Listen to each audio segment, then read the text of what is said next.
उत्तर प्रदेश की कानून व्यवस्था और मुख्यमंत्री योगी आदित्यनाथ की सख्ती का लोहा पूरा देश मान रहा है। अंदाजा इस बात से लगा सकते हैं कि अतीक अहमद जैसे खूंखार माफिया को योगी सरकार ने मिट्टी में मिला दिया। मुख्तार अंसारी और तमाम दूसरे माफिया दिन रात ऊपर वाले से सलामती की दुआएं मांग रहे हैं। अब नीचे तो कोई उनकी सुनने वाला नहीं। लेकिन कहावत है दिए तले अंधेरा। आज हम आपको उसी अंधेरे से रूबरू करवाएंगे, दिखाएंगे कि कैसे भ्रष्टाचार के बूते रसूखदार योगी दुर्ग में सुराख कर रहे हैं, कैसे अपराध और भ्रष्टाचार के खिलाफ चल रही जंग में भीतरघात हो रहा है, कैसे योगी आदित्यनाथ के सिपाही उनकी छवि पर बट्टा लगा रहे हैं। ट्राई सिटी टुडे का यह सुपर एक्सक्लूसिव ऑपरेशन रसूखदार देखकर आपको एक और कहावत समझ आ जाएगी, चोर चोरी छोड़ दे लेकिन हेरा फेरी ना छोड़े। ऑपरेशन रसूखदार सिस्टम का वह सच दिखाएगा जिसे देखकर आपको हैरानी से ज़्यादा परेशानी होगी। हम आपको गौतम बुद्ध नगर के कासना कस्बे के पास राजकीय आयुर्विज्ञान संस्थान यानी जिम्स लेकर चलते हैं, लेकिन यह खबर बीमार मरीजों पर नहीं है। यह एक हट्टे कट्टे रसूखदार जालसाज के बीमार बनकर ऐश करने की खतरनाक हकीकत है। सरकारी नौकरी में रहकर अरबों की काली कमाई करने वाले इस अफसर को वैसे तो इस वक्त जेल में होना चाहिए, लेकिन वह अपने रसूख का इस्तेमाल करके 5 स्टार सेवाएं ले रहा है। गौर से देखिए इस चेहरे को और पहचानिए। आपने इसे पहले भी टीवी चैनलों की स्क्रीन और अखबारों के पहले पन्ने पर देखा है। यह गौतम बुद्ध नगर के जिले के सबसे रसूखदार परिवार का सदस्य है। इस परिवार में MLC, पूर्व मंत्री, IPS अफसर, वकील और जिला पंचायत अध्यक्ष हैं। इस परिवार के मुखिया चुटकी बजाकर IAS और IPS अफसरों के तबादले करवाते रहे हैं। वैसे तो आप इसे पहचान गए होंगे, लेकिन हम भी आपको बताए देते हैं। ये हैं कैलाश भाटी। जी हाँ, वही कैलाश भाटी जो ग्रेटर नोएडा में हुए अरबों रुपए के तुसियाना भूमि घोटाले में इस वक्त जेल में बंद है। लेकिन कैलाश तो सिर्फ कागजों पर जेल में है। ट्राई सिटी टुडे के विशेष संवाददाता ललित पंडित ने ऑपरेशन रसूखदार किया।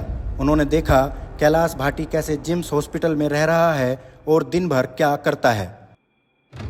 कैलाश भाटी उत्तर प्रदेश में विधान परिषद के सदस्य नरेंद्र भाटी का छोटा भाई है। वही नरेंद्र भाटी जो कभी सपा सुप्रीमो मुलायम सिंह यादव के करीबी रहे, ग्रेटर नोएडा में तैनात IAS अफसर दुर्गा शक्ति नागपाल को सस्पेंड करवाकर चर्चाओं में आए थे। मैंने माननीय मुलायम सिंह जी से बात हुई है, 10:30 पे माननीय अखिलेश जी से बात हुई है और 11:11 पे SDM का सस्पेंशन ऑर्डर कलेक्टर के यहाँ रिसीव हो गया। तमाम नेताओं की तरह नरेंद्र भाटी भी आजकल भारतीय जनता पार्टी में सत्ता सुख भोग रहे हैं। इसी सत्ता सुख की आड़ में कैलाश भाटी पिछले 1.5 महीने से ग्रेटर नोएडा के जिम्स अस्पताल में हैं। उसके पास एयर कंडीशनर कमरा है।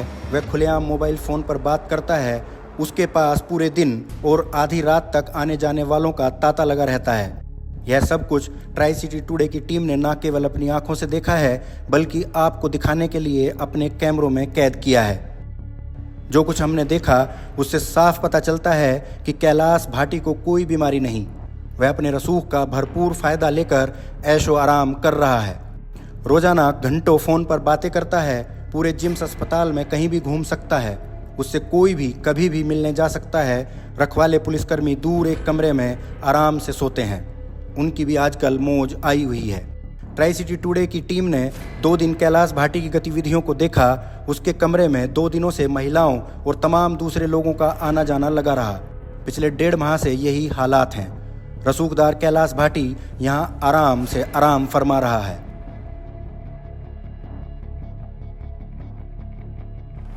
कैलाश भाटी की यह ऐश कई सवाल खड़े करती है।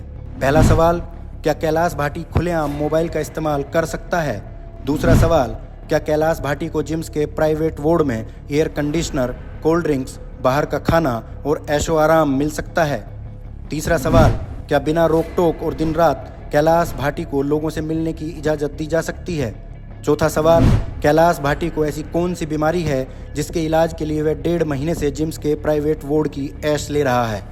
पांचवा सवाल, कैलाश भाटी की निगरानी के लिए जिन पुलिस वालों की ड्यूटी लगी है वह इस सब से बेदार क्यों है? अब हम आपको बताते हैं कि आखिर कैलाश भाटी किस जुर्म के लिए जेल गया और इलाहाबाद हाई कोर्ट ने उसकी जमानत याचिका क्यों खारिज कर दी। कैलाश भाटी ग्रेटर नोएडा विकास प्राधिकरण में बतौर मैनेजर लंबे अरसे तक कार्यरत रहा है। इसी दौरान तुस्याना गांव में अरबों रुपए का भूमि घोटाला हुआ। इस घोटाले के मास्टरमाइंड राजेंद्र सिंह को फायदा पहुंचाने के लिए कैलाश ने जालसाजी की।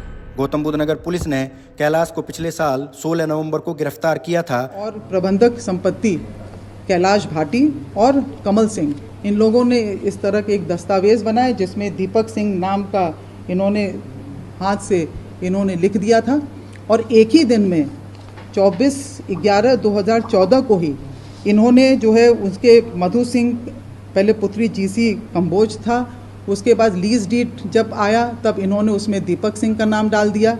उसके बाद जब रजिस्ट्री हुई तो वो मधु सिंह और वो जीसी कंबोज का नाम हटाकर इन्होंने पत्नी दीपक के नाम पे रजिस्ट्री कर दी और पोजेशन भी उसी दिन दे दिया। इस पूरे जो कूट रचना में और इस तरह का षड्यंत्र करने में कैलाश भाटी और कमल सिंह, इनका नाम प्रकाश में आया है। 16 तारीख को कैलाश भाटी पुत्र स्वर्गीय प्रेम सिंह, इन लोगों को गिरफ्तार कर लिया गया है। उस पर आईपीसी की धाराओं 406, 420, 467, 468, 471 और 120 बी के तहत चार्जशीट दाखिल की गई। पहले गौतम बुद्ध नगर जिला न्यायालय और फिर इलाहाबाद हाई कोर्ट ने उसकी जमानत याचिकाएं खारिज कर दी। इलाहाबाद हाई कोर्ट ने 24 जनवरी 2023 को यह कहते हुए कैलाश भाटी की जमानत याचिका खारिज की। आरोपी ऊंचे पद पर कार्यरत और रसूखदार है। शिकायत करने वाले ने अपनी जान को खतरा बताया है। मामले की जांच और ट्रायल के दौरान गवाहों व सबूतों को प्रभावित कर सकता है। मामले की खूबियों या खामियों पर कोई राय व्यक्त किए बिना यह न्यायालय आवेदक को जमानत देने के लिए अच्छा आधार नहीं पाता है, लिहाजा जमानत अर्जी खारिज की जाती है। कुल मिलाकर साफ है, अदालत में भले ही कैलाश भाटी का रसूख काम नहीं आया, लेकिन उसने जेल से बाहर 5 स्टार सहूलियतें हासिल करने का इंतजाम कर लिया। ट्राई सिटी टुडे के लिए ललित पंडित, सुमित शर्मा और सचिन रैकवार का ऑपरेशन रसूखदार। जरूरी खबरों से अपडेट रहने के लिए हमारा YouTube चैनल जरूर सब्सक्राइब करें।